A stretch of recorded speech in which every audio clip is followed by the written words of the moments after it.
Hello, my friends. I promised you pancakes, so you'll get pancakes. So, we're making fluffy pancakes with kefir so they don't collapse. You know, this is one of those cases when people say that their crepes don't turn out thin and their pancakes don't turn out fluffy. They collapse after coming off the pan. So, I already have a video about thin crepes on my channel, and now I'll show you how to make fluffy pancakes. It's so easy that even a child can handle it. I'll give you the proportions based on 7 ounces. You can then multiply the amounts as needed. Today I'll make 400 grams, so kefir, 400 grams of kefir. By the way, let's check this theory. How many milliliters are in a gram? I weighed it in grams. I just measured out 400 milliliters of kefir. I have the same glass, and it turns out that's 417 grams. So, my friends, grams, milliliters, 400. The kefir itself doesn't really matter, but it's important that this kefir is warm. That's why I just stepped away. Mine is at room temperature, but I'm going to put it in the microwave for 30 seconds. As for everything else, just remember, kefir and flour should be in a 1-to-1 ratio. So for 200 grams of kefir, use 200 grams of flour. For 400 grams of kefir, that's right, 400 grams of flour.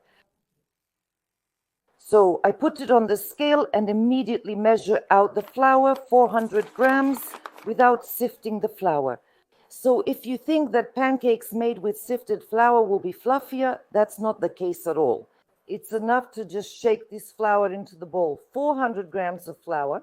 For every 200 grams of kefir, we need 1 egg. I have 400 grams boiling, so that means 2 eggs. I'll just make a little well. For every 200 grams of kefir, a tablespoon of granulated sugar. I have 400, so 2 tablespoons. I make them heaping. We like it when the pancakes are sweeter, but this is more than enough. A pinch of salt is always added when we make something sweet for flavors, so it tastes good. A pinch of salt for 2 servings, maybe a little more. What do we have left? Oil, vegetable oil. For every 200 grams of kefir, 1 tablespoon of oil, 1 or 2.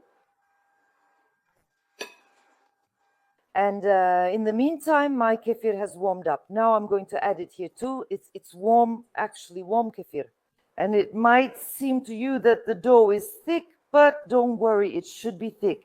And you'll understand why. Just use a spoon. I'm not even using a mixer here. There's really no point in it. It's good to mix the flour and all the liquid ingredients together. This will only take you about 2 minutes. It's not that hard. In warm kefir, the flour mixes very well. The eggs mix very well. And even if you end up with a few lumps, they'll dissolve too. While we let the dough rest and rise, you don't need to beat it to some crazy smoothness. Just let it sit and you'll see, right at the moment when your dough is ready. Only now am I adding baking soda. Half a teaspoon of soda for every 200 grams of kefir. I have 400 grams. So I'll add a full teaspoon of regular baking soda here. And now I'll mix this baking soda into the dough. This is the last step of kneading that we'll do together. I won't mix this dough anymore after this, so we've mixed in the baking soda. What we need to do now is let the dough rest for a bit. You should cover it with a lid or plastic wrap. Whatever you have, 15 to 20 minutes at most. The thing is, baking soda also doesn't require such a long resting time to start working, so 15 to 20 minutes is enough. And this dough doesn't keep very well in the refrigerator, so make exactly as much as you want to eat.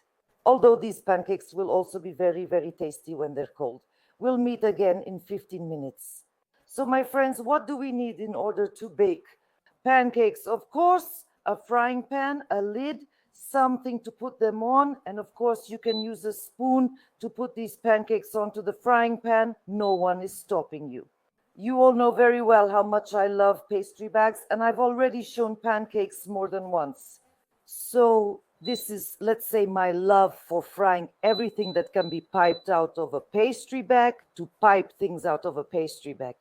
I'll take just one big one, not to eat. Here's a little jar from Under Preserves. I use it so that, it's convenient to put something directly into the pastry bag. The dough has become softer. Now I'll show you. See, it has spread out a bit. It's a little soft. I'll transfer it to the bag now. By the way, we've put the pan on, but it would be good to pour some oil into it as well and let it heat up on low heat. I usually do this on almost the lowest setting. I'll probably lower the temperature to about 120 degrees. But you should set it to the lowest flame you have at home. The dough is stretchy and good, and you can already see some bubbles appearing in some places. You see, I don't stir it, I just pour it from one container to another. If you're going to scoop it out with a spoon, don't stir it either. Just carefully take pieces of dough from the edge with a spoon and put them straight into the pan. Pancakes and really any dough, they basically don't like being fussed with. Don't rush anywhere. Do it with pleasure, with soul, so that the way you feel, that's how the dough you make will feel too. I have these clips for bags, and that's exactly what I'll use to close the bag. You need to prepare some kind of bowl right away where we'll cut off the tip of the bag and where I'll be placing this bag. When I'm not squeezing out the dough, I use an ordinary bowl like this one, which everyone has at home.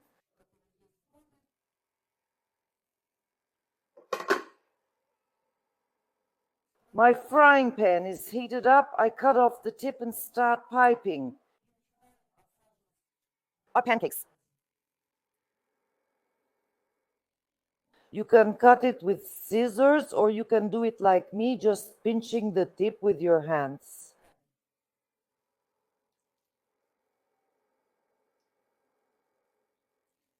There should be plenty of oil. Pancake batter loves oil. You can choose the size of your pancakes yourself. Mine are like this.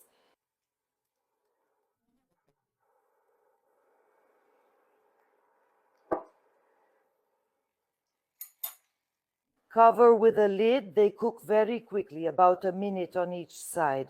But you'll see everything for yourself now.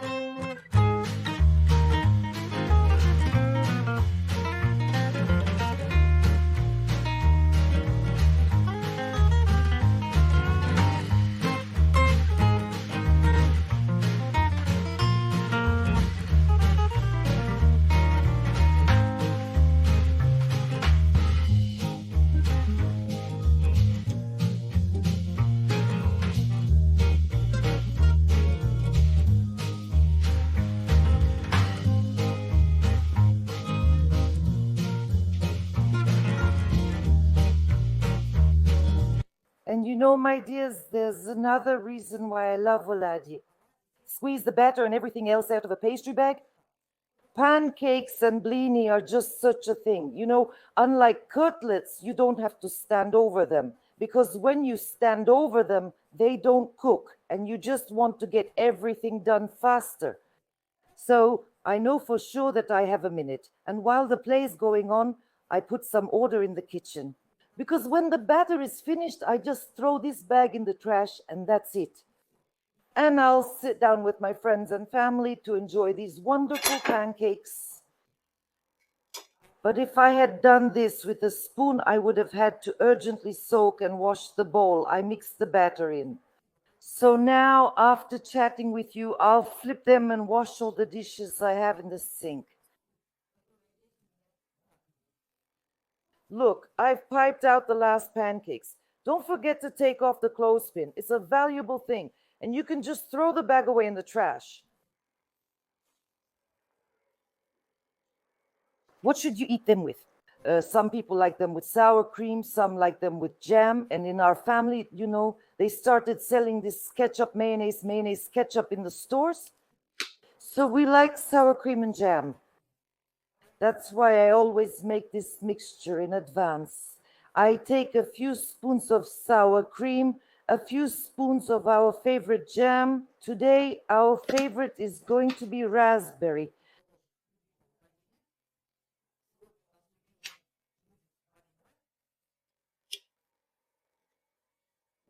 And I carefully mix it all together in one container and even leave both spoons in the bowl because everyone will take a little spoonful for themselves. Really, it's delicious, my friends. The pancakes are ready, as you can see. There's a whole mountain of them. The dishes are washed so we can sit down and eat. I'll take one from the bottom that's a bit cooler, and of course, I'll try it. Though what is there to try? They're amazing. These are wonderful, fluffy pancakes.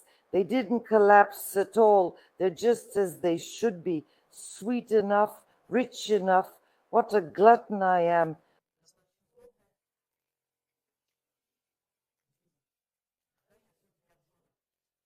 Cook, cook with pleasure. Cook for yourself, your loved ones, your family, your children. Let there be a wonderful, delicious mood in your home. And of course, I wish you all peaceful skies above your heads. Bye for now.